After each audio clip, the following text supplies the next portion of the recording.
ఫ్యాక్టరీలకు మళ్ళీ మన చెరుకు రైతులు వచ్చినప్పుడు. తర్వాత ఇంకోటి ఏంటంటే వీళ్ళందరూ చెప్పేది చెరుకులో లాభాలు లేవు, ఇంకే పంటకి ఏదో లాభాలు ఉంది. మనం ఇవాళ మన పిల్లలు వచ్చిండ్రు యూత్, అసలు అయితే ఏ ఊర్లో చూసినా యూత్ ఇవాళ ట్రాక్టర్లు దున్నడం కానీ ఇవన్నీ చేయడం కానీ చేస్తుండ్రు. వాళ్ళ నాలెడ్జ్ ఉంది, కంప్యూటర్ నాలెడ్జ్ ఉంది, ఫోన్లో చూసుకునేటట్లుంది. ఇవాళ 50 నుంచి 60 టన్నులు యావరేజ్ తీయగలిగిన మనకు ప్రతి ఊర్లో యువకులు ఉన్నారు. ఆ యువకులు ఈరోజు దేశాన్ని కొద్దిగా ప్రశ్నిస్తుండ్రు. ఏం ప్రశ్నిస్తుండ్రు? మనకు నీళ్లు లేవు అని అంటున్నాం. ఇప్పుడు ఇక్కడ నుంచి ఇదే మన ఏరియాదే మోపాల మండలం, మన దర్పల్లి మండల్, ఇవన్నీ కూడా నీళ్లు ఒక్క 3-4 తల్ల నీళ్లు గిట్ట వచ్చినట్టయితే 75 గ్రామాలు 85,000 ఎకరాలకు నీళ్లు అందటానికి అది ఉంది. మనకు ఏప్రిల్ మే నెలలో చూసేసరికంటే ఆ బోరు ఎండిపోతుంటుంది.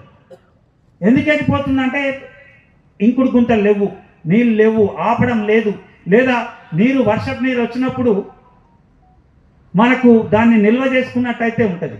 మనకు సముద్రంలో ఎంత కలుస్తుంది? మనకి ఇక్కడ గోదావరి పక్క నుంచి ఉన్న సముద్రం కలిసేది 2000 టీఎంసీలు కలుస్తున్నాయి. అంటే ఈ నీళ్ళని అన్నిటినీ మన ప్రాంతం నుంచే పోతుంది. గోదావరి మనం దగ్గర నుంచే పోయినప్పుడు సముద్రంలో పోయి కలుస్తుంది. దీన్ని ఆపాల్సిన బాధ్యత ఎవరిది? సర్కార్దే. ఎవరు సర్కారులున్నా ఎవరున్నా నీళ్లను ఆపి రైతులకు అందించవలసిన బాధ్యత సర్కార్దే. ఇంకోటి ఏంది, సర్కార్ చెప్పేది రైతులకు రేట్లు పెంచితే వడ్లకు మనకి ఇవాళ 2380 వస్తుంది. వాళ్ళ లెక్కల ప్రకారమే 4000 చిల్లర రావాలి. 4000 చిల్లర వచ్చినప్పుడు అయితే మనకు కనీసం గిట్టుబాటు అవుతుంది. లేదు చెరుకు వచ్చింది అనుకో 5,000 రూపాయలు రావాలి, మొక్కజొన్నకు వచ్చింది 3,000 రూపాయలు రావాలి. లేదా పప్పు దినుసులకు వచ్చినాయి, అది ఇవాళ విదేశాల నుంచి దిగుమతులు చేసుకుంటారు. పప్పు దినుసులు ఇవన్నీ ఆయిల్ దినుసులు తీసుకుంటారు. మన రైతులకు అదే సబ్సిడీ గిట్టి ఇచ్చినట్టయితే, అదే రేట్లు ఇచ్చినట్టయితే మనకు రైతులందరూ కూడా వ్యవసాయాన్ని వదలడానికి సిద్ధంగా ఉండరు. ఇవాళ వ్యవసాయాన్ని ఎందుకు వదులుతుండ్రు? మాకు గిట్టుబాటు అవుతలేదు. 3 ఎకరాలు 4 ఎకరాలు 10 ఎకరాలు ఉన్న వాళ్ళు కూడా ఈ వ్యవసాయంలో గిట్టుబాటు కాదు, ఇక మేము నా పిల్లల్ని ఇంకో దగ్గరికి పంపించుకుంటాను అనేది వస్తుంది. మరి పాలకుడు చేయవలసిన బాధ్యత ఏంది?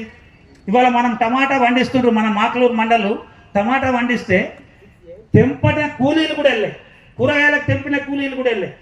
ఒకరోజు 20 రూపాయలు ఉంటే ఒకరోజు 2 రూపాయలకు ఉంటుంది. 2 రూపాయలు ఉన్నప్పుడు ఆ టమాటా తెంపిన కూలి అనేది అని మనకి వెళ్ళేటట్టు లేదు. కూలి వెళ్ళినప్పుడు మనం ఏం చేస్తాం?